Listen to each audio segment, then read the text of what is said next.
यूं कम इस सल्तनत का नाम ही दुश्मन के दिलों में खौफ पैदा करने के लिए काफी था। उनकी फौज मुनज़्ज़म थी, उनके कवानीन सख्त थे और उनका गुरूर बेमिसाल। उस्तुनतुनिया के महलात में बैठे शहंशाह ये यकीन रखते थे कि दुनिया की कोई ताकत उनकी सल्तनत को हिला नहीं सकती। कोई ताकत रोम को शिकस्त नहीं दे सकती। लेकिन तारीख एक बात जरूर सिखाती है, जब कोई सल्तनत खुद को नाकाबिले शिकस्त समझने लगे तो उसका जवाल दूर नहीं रहता। 11वीं सदी का जमाना था। रूमी सल्तनत बज़ाहिर मजबूत थी, लेकिन अंदर से खोखली हो चुकी थी। महलात साजिशों से भरे थे, जर्नैल एक दूसरे के खिलाफ थे। ये जंग पगलपान है, हमारी फौज बिखरी हुई है, हम तैयार नहीं। तुम हमेशा डरते हो, इसीलिए रोमी खून कमजोर हो चुका है। और फौज में इत्तेहाद नाम की चीज बाकी नहीं रही थी। के लिए खून बहाते हैं, लेकिन सल्तनत हमें भूल चुकी है। और अवाम टैक्सों के बोझ तले दब चुके आखिरी थे। सिक्का भी ले लो, मेरे बच्चे भूखे हैं। दूसरी तरफ एक नई दो ताकत उभर रही थी, खामोशी से, तेजी से और ईमान के साथ। ये थे सल्जूकी तुर्क। वो किसी शाही महल से नहीं निकले थे, वो सहराओं, घास के मैदानों और सख्त जिंदगी से उठे थे। उनकी तलवारें सादा थीं, लेकिन इरादे मजबूत थे। उन्होंने इस्लाम कबूल किया था, और इस्लाम ने उन्हें सिर्फ मजहब नहीं दिया हम था, हक के लिए लड़ते हैं, बल्कि मकसद दिया था। उनके लिए जंग सिर्फ जमीन हासिल करने का नाम नहीं थी, बल्कि एक जिम्मेदारी थी, एक इम्तिहान था। और इस उभरती हुई ताकत की क़यादत कर रहा था एक ऐसा शख्स जो तारीख में सिर्फ फातेह नहीं, बल्कि आदिल के तौर पर याद रखा गया। उसका नाम था सुल्तान अलिप अरसलान। अलिप अरसलान का मतलब था बहादुर शेर, लेकिन वो शेर गुरूर वाला नहीं था। वो खामोश था, गहरा था और फैसला कुन था।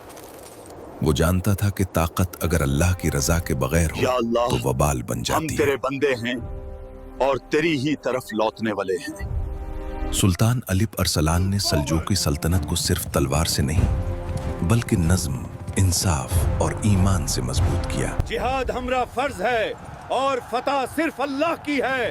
अल्लाहु अकबर। जब रूमी सल्तनत अंदर से कमजोर हो रही थी, सल्जूकी सल्तनत मजबूत हो रही थी। ये टकराव नागुजीर था। रूमी शहंशाह रोमिनोस चाहरुम एक नया बादशाह था। वो तख्त पर हाल ही में बैठा था और उसे अपने इक़्तिदार को साबित करना था। वो चाहता था कि तारीख इसे एक अजीम फातेह के तौर पर याद रखे। तारीख में फातेह लिखा जाएगा। रोमिनोस के मुशीरों ने खबरदार किया, दुश्मन नहीं है। सल्जूकी तुर्क आम दुश्मन नहीं है। वो तेज हैं, पालाक हैं, लेकिन रोमिनोस ने सुना नहीं। उसने कहा, दुनिया हमसे डरती है। यही वो जुमला था जो सल्तनतों को डबो देता है। उसने एक बहुत बड़ी फौज जमा की, हजारों रूमी सिपाही, आर्मेनियाई दस्ते, फ्रैंक जंगजू और कराए के सिपाही जिनका ईमान नहीं सिर्फ सोना था। ये फौज बज़ाहिर ताकतवर थी, लेकिन अंदर से कमजोर, क्योंकि ये फौज किसी एक मकसद के लिए नहीं, बल्कि मुख्तलिफ लालचों के लिए इकट्ठी की गई थी। रोमिनोस ने ऐलान किया कि वो मशरिक की तरफ बढ़ेगा और सल्जूकियों को हमेशा के लिए खत्म कर देगा। उस्तुनतुनिया के दरबार में इस ऐलान पर तालियां बजीं, लेकिन तारीख खामोश रही। दूसरी तरफ सुल्तान अलिप अरसलान को खबर मिली कि रूमी एक बड़ी फौज के साथ आ रहे हैं। एक खबर लाया हूं मेरे सुल्तान। उसने घबराहट नहीं दिखाई।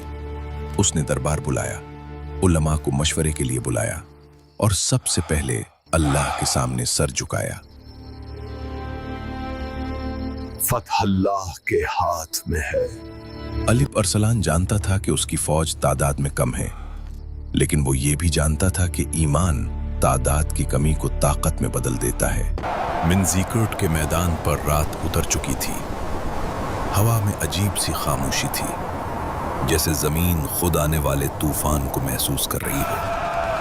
दोनों तरफ आग जल रही थी। مشعلوں کی روشنی میں خیمے لرزتے دکھائی دے رہے تھے اور ہر خیمے کے اندر ایک الگ کہانی جنم لے رہی تھی۔ سلجوقی لشکر کے خیموں میں خاموشی تھی، لیکن یہ خوف کی خاموشی نہیں تھی، یہ انتظار کی خاموشی تھی۔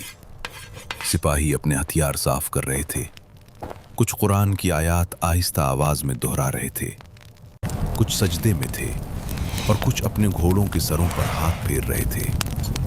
سلطان ایلب ارسلان اپنے خیمے سے نکلا۔ اس کے چہرے پر سکون تھا، آنکھوں میں عزم تھا اور دل میں یقین۔ اس نے سوے لباس پہن رکھا تھا۔ یہ لباس عام جنگی لباس